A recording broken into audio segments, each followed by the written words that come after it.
So today's message is on the topic, give what you have, it's enough. There's many people who think that what they have is not enough. And they can't imagine that the amount of skill that they have would be enough to do the job at hand. Or the amount of friends that they have would be enough to pull it off. Or the amount of resources, maybe financial resources, maybe emotional resources. There's all kinds of ways this plays out in the lives of people who think when they look at a problem, there's no way I'm going to get through this. But in fact, what you have is enough, and we're going to look at that today. We're going to start in Matthew 14, and we're going to look at the same story in 4 different Gospels, looking at highlights in each of the Gospels. Most of the Gospels, or let me put it this way, there are very few stories that each of the 4 Gospel writers thought was so important that they each included it. There's a lot of stories that are in only 1 Gospel or 2, sometimes in 3 Gospels, but it's kind of rare for a story to show up in all 4. And the story that we're looking at today is in all 4 Gospels. And if you asked 4 of your friends what happened yesterday or 10 minutes ago, they would all tell you something slightly different. Because they have their own perspective. They have their own things that they noticed. And so each person telling the same story will remember a few details differently, or some won't remember details that others will point out. And that's what we'll be looking at today. Matthew 14 starts out with us learning that John the Baptist has been faithfully first in the countryside proclaiming the good news of God. And then he was arrested because one of the things he was saying was that the leader in the area was having an affair that was outside what he should be doing. And that he really needed to give up this and be faithful to his marriage. And the leader didn't want to hear it, so he had John imprisoned. And we learn in Matthew 14 that John in prison is eventually beheaded. And his disciples go and pick up the body and then go and tell Jesus. And when Jesus hears that it's a cousin of his, and more than that, it's the one who announced to the world, this is the Messiah. John the Baptist was, Jesus said, the greatest person in the history of the church. There's no one else who is better than John the Baptist, which is kind of remarkable. So when John died, Jesus withdrew from where he was. He was with the crowd, helping them, healing them, teaching them. And when he heard John the Baptist had been beheaded, he went to get away and have some quiet time and reflect. He got in a boat, and what happened was the crowd saw he was in a boat. They guessed where he might go. They went on foot. So they followed the boat on foot, and when he got to where he thought would be a private place, there was a great crowd in this empty place. This was a time before one of the festivals, so it's possible that there's quite a few more extra people in the area with nothing to do until the main festival starts. But whether that happened or not, we do know that there was a great crowd following Jesus, and when Jesus went to try and get by himself, they followed him, and so he wasn't able to get off by himself. When he saw them, the text says he had compassion on them. He could have said, you know, I need a break. It's been great, go home. But he didn't. When he saw them, he had compassion for them. And Matthew says he cured their sick. There are times when you may think, I really don't have enough for this. I really need to be taking care of myself, but someone before you needs your help. And you do have the ability to do it. Jesus cured their sick. Then the disciples came to him with the suggestion that he send the crowds away. This was after a long time of ministry, but they said, look, Jesus, it's going to get dark soon. There's no place for them to eat. They need to go somewhere and find something to eat, someplace to stay. Why don't you send the crowds away? And Jesus had a remarkable comment back. He said, "You give them something to eat."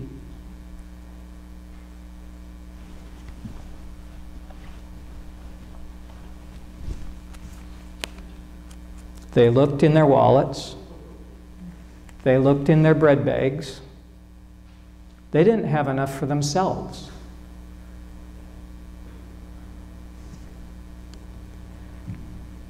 In Matthew's story, they say, "We have nothing here but 5 loaves and 2 fish.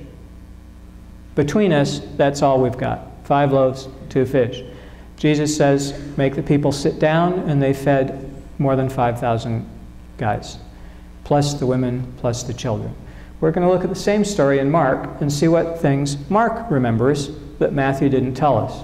So when Mark's reporting the story, Jesus calls the 12 and sends them out 2 by 2. So this is before the story starts. Mark remembers that the setting for this was not that John the Baptist got beheaded. That happened.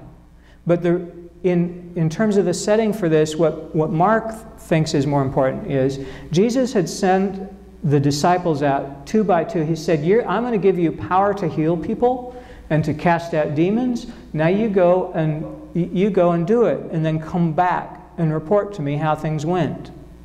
So he sent them out to places that he might be going to soon, and they came back. He ordered them to take nothing except a staff, no bread, no bag, no money in their belts. So when they went out, they had to rely on the mercy and generosity of the people that they were with.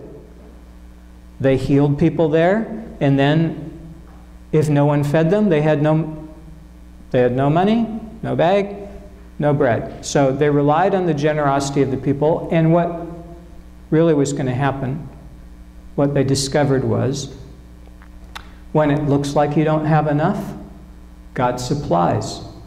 God meets your needs.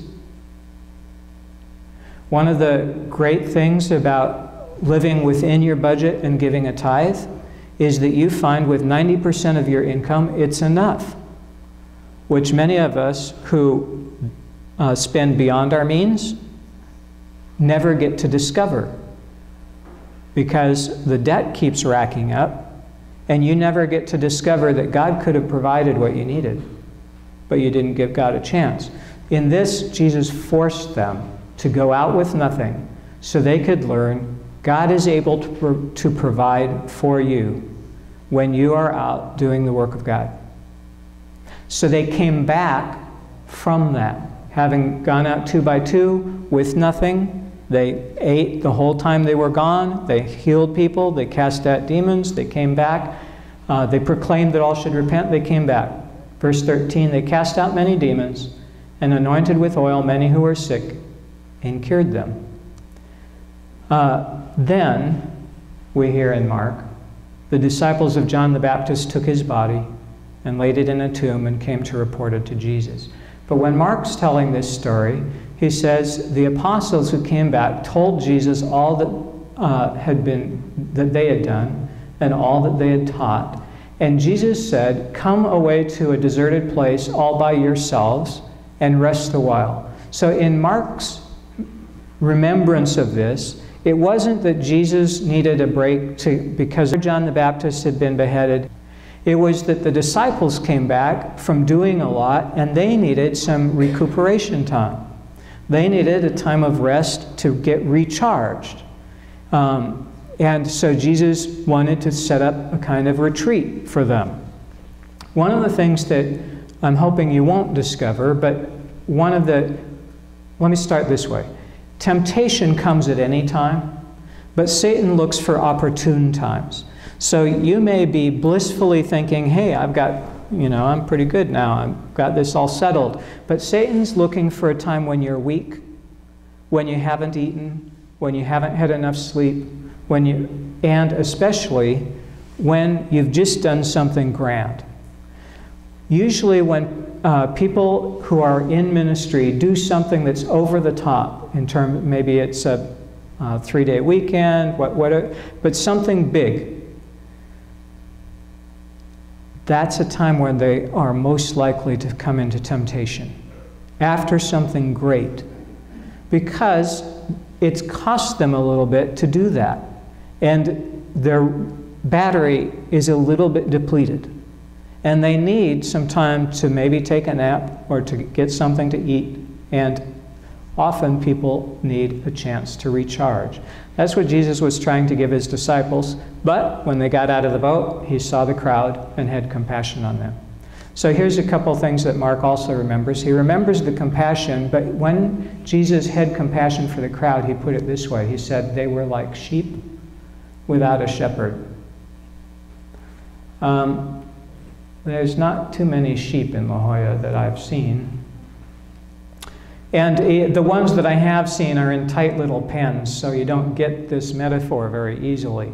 Can I see the hands of people that you've seen what sheep without a shepherd might look like? You've seen on television or something. That they don't, if they don't have a watchdog or a shepherd guarding them, they're apt to go over the cliff.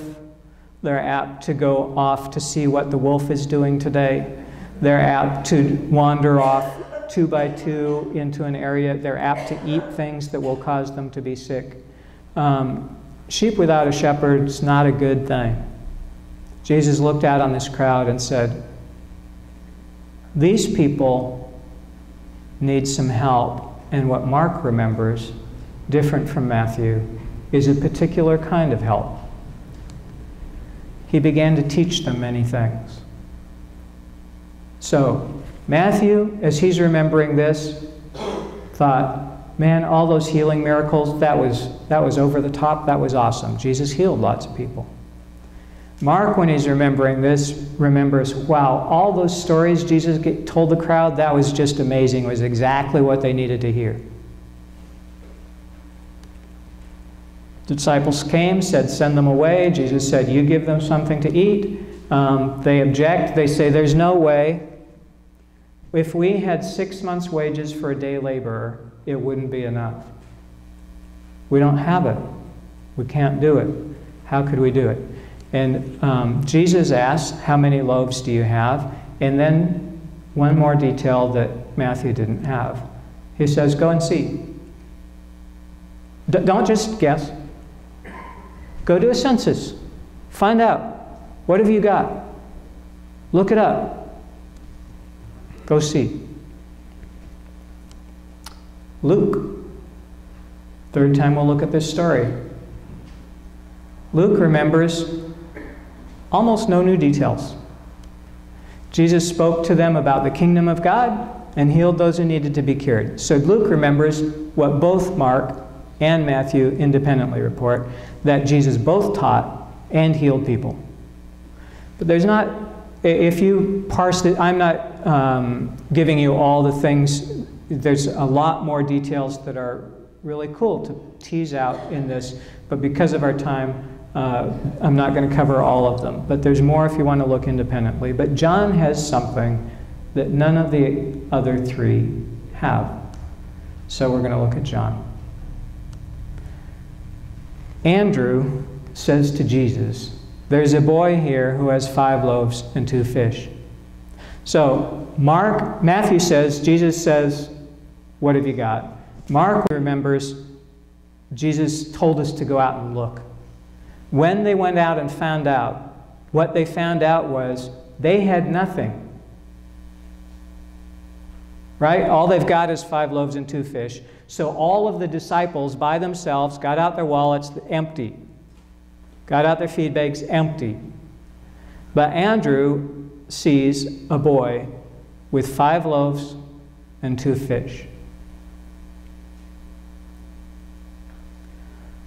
There's a number of we don't have a lot of details about this. And there's a lot of ways you can guess how the story went.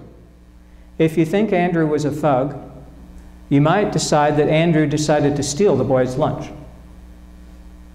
Most of you probably don't think Andrew was a thug, hopefully. So the most common guess is the boy offered it. He had 5 loaves and 2 fish. He heard them saying, we don't have anything. He said, here. There's a couple things remarkable about that. One is, can I see the hands of people who have been in a crowd of 5,000 plus before? Do you know that not everybody can be at the front of the stage when there's 5,000 people in the room? Right? This boy is at the front of the stage. He's close enough to Jesus so that when Jesus says, "What have you got?" Andrew can look over and say, "Oh, there's 5 loaves and 2 fish." He's in that crowd. There were plenty of sick people who were trying to get close to Jesus so they could be healed. He's gone around all the sick people so that he can be close enough to be right at the center of the action. I don't know if you've done this, I won't ask, but a number of us have done this at festival seating crowds, and I can testify from my own experience, no matter how jam-packed the front of the stage is, you can always get there. You can. And this boy had done that. Another thing to think about, why does he have 5 loaves and 2 fish? It's possible he just had a Jewish mom who said, "You've got to eat," and gave him everything she had in the house, not knowing how long he'd be gone. It's possible that someone gave him the gifts for Jesus. When you get there, give this to Jesus. It's possible that he came from such a long way that he needed 5 loaves and 2 fish for the return trip. We don't know. What we do know is that he did something that none of the disciples did. He saw the crowd, he saw the need, and he said, "Here, I think this will help."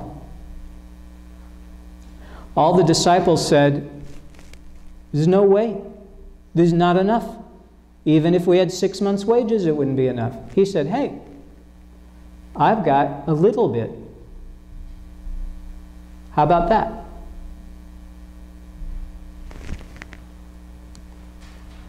Andrew doesn't believe they're enough. Andrew, is reporting this to Jesus, says, "What are they among so many people?" But he said the most important thing.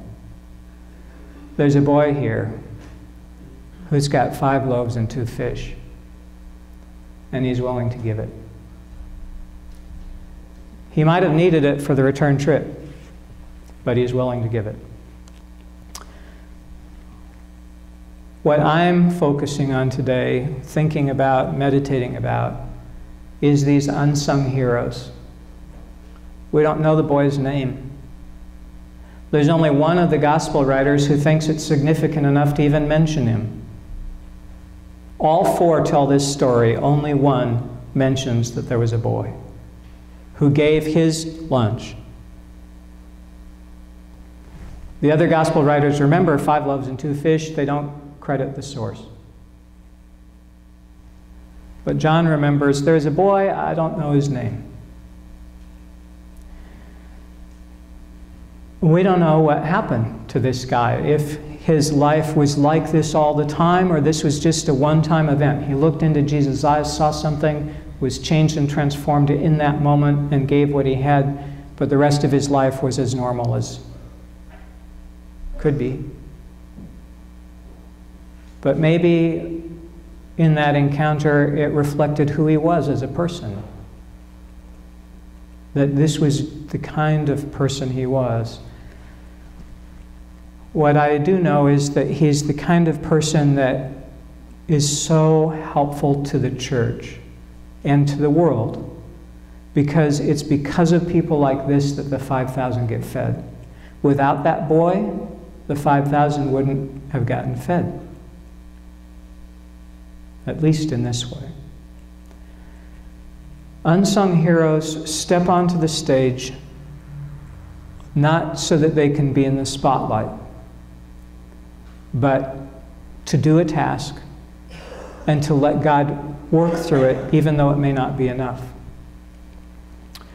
I'm going to tell a story that may seem a little off point, but I think it will be helpful to some people. In the 300 plus years of American church history, American Christian church history, 300 plus years, there have been a number of times when God's presence was so powerful that people shook. So you've heard of the Quakers, right? They started out quaking. That's how they got their name. And besides the Quakers, there were Shakers, which you probably haven't heard, maybe haven't heard of them. But that phenomena was throughout American history. There were times when people fell over because they couldn't stand, because the presence of God was so strong. And times when people shook quite a bit. And for many of us, this is completely outside our experience unless you watch Christian television. I was at a church quite a while back where this was happening, where they were praying for people and people were falling over because God's power was present and the people couldn't stand. And I was sitting in the second row, and their pews were wider than ours, and I was right in the middle. And I had 5 to 8 people on one side of me and 5 to 8 people on the other side of me, and we were jam-packed because everybody was there to see this amazing thing that none of us had seen before. And so we were squished. And they had called people up to receive prayer. And while I'm looking at the people who are standing up there, they probably asked for particular health conditions or something, but while I'm looking at the 5 or 6 people who are standing up front, I see a guy who's 70 plus. I don't know his age, but his age is immaterial. He was infirm. So he was at a state where if he fell over, it might not be a good thing. There was no catchers, and usually in those settings, people are volunteering to catch people, but there were no catchers because they hadn't gotten around to do anything where they might expect there to be a need for a catcher. Nobody was touching them, nobody was praying for them, they were just standing there while the service was going on. And I looked at this guy and I knew in my spirit, or I had a sense, he's going to fall over. There was no, looking at him, there was no visible sign. He was standing fine, he was not shaking, he was not wobbling. I just saw him, had the impression he's going to fall over. And then I got to sit there and think, what will I do with that knowledge? It might not be true, in which case I'm off the hook. It might be true, I could sit here and watch him fall over. It might be true, I could get out of my chair, inconvenience 5 to 8 people, bump them all the way out because we're so crowded, go up to the front of the stage and stand there just in case he falls over. And if somebody asks me, what are you doing? All I can say is, I don't know. Just standing here. Up front on stage, but not really, I wasn't there, didn't want to be in the limelight. I don't know why God chose me for this particular bit of knowledge, because I'm not a likely bet. There are people on the end of the road that really should have walked up there to help this guy, but God apparently didn't tell them. Or maybe God told people until he got to the middle and I was the only person. I don't know how it worked out. What I do know is that I decided, okay, I will risk looking like I don't know what I'm doing, which is true. Got up, bumped my way through all these people packed in the pew, went up to the front, stood behind the guy, and the moment I got there, he fell over. And I caught him. And I'm pretty sure his bone doctor is happy I did. And then I walked off the stage. I wasn't there to, I was just there to see if I could help. And for people who looked at it, they probably, some people didn't see it, and some people would think, wow, what a coincidence.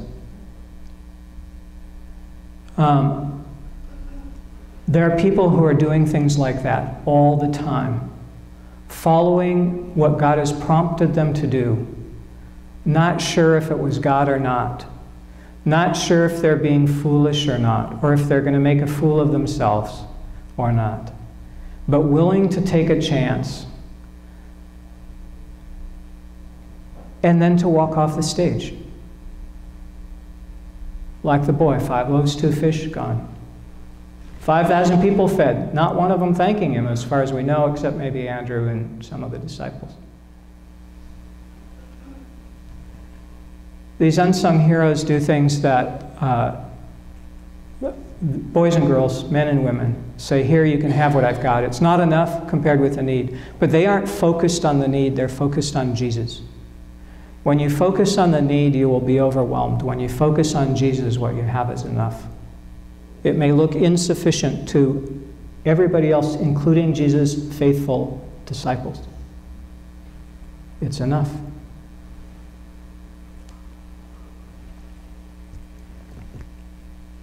I think I'm going to skip this story, but it's a good one.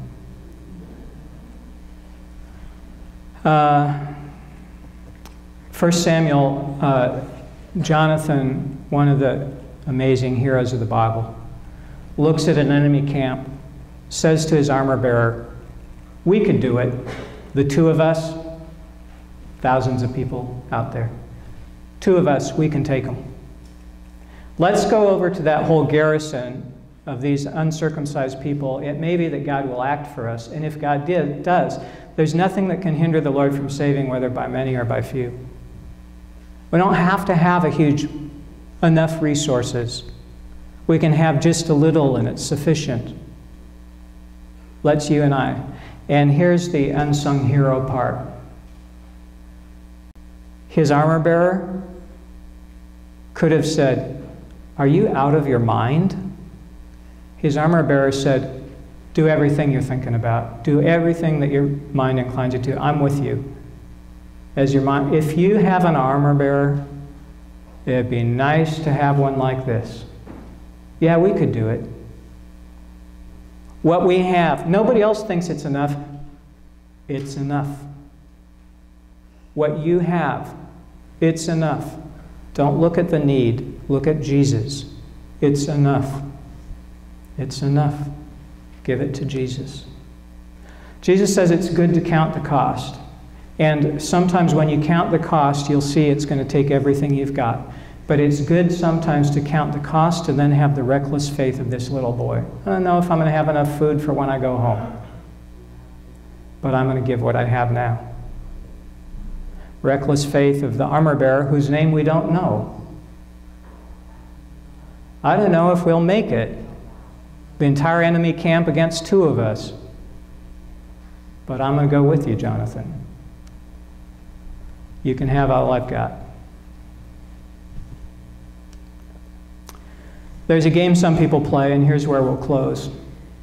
There's a game some people play that they say, who is it that you want to see in heaven? So they've got, and some people have a long list. They want to see their relatives and their friends, but they've got a long list after that of people that they want to pester with questions. Why'd you do that? How did that work exactly? So somebody I want to see in heaven is a game that some people play. It's they identify things that they're not sure about, things they want to know. And maybe I'm just not curious enough. But I don't play this game very much because I'm pretty sure in heaven I'm going to be focused on Jesus. And I probably won't care that much about the things that might unnerve me today. But if I could do a version of this game, there are people I want to see here on earth. I'm not especially interested in seeing this little boy who gave 5 loaves and fish in heaven, although it would be cool. But I'm not really interested in seeing him in heaven. I'm interested in seeing him on earth. I want to see those boys and girls who have such confidence in Jesus, they take what they have and they say, here, would you use this? They don't pay attention to Andrew who says, it's not going to work. It's not going to help. That'll feed 6 of us. There's 5,000. just says to Jesus, here's what I got. On earth, I want to see people like Jonathan's armor bearer, who says, yeah, we can do it. It's awesome to see these unsung heroes, so many of you here, in so many circumstances, and so many people that nobody hears about ever, because they do something great and they walk off the stage.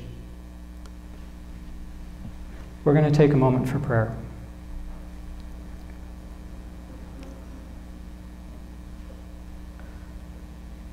God, thank you that provision comes through you, that everything that we have comes through you, provided by you, even though sometimes it seems like we worked so hard to earn it. But what we have comes from you. And thank you that it's enough when it seems like we don't have enough compassion or enough love or enough money or enough food, especially for the need of the world around us. Thank you that as we give it to Jesus, that you show us to our amazed surprise that the little that we have is sufficient for all. We thank you and we praise you. Amen.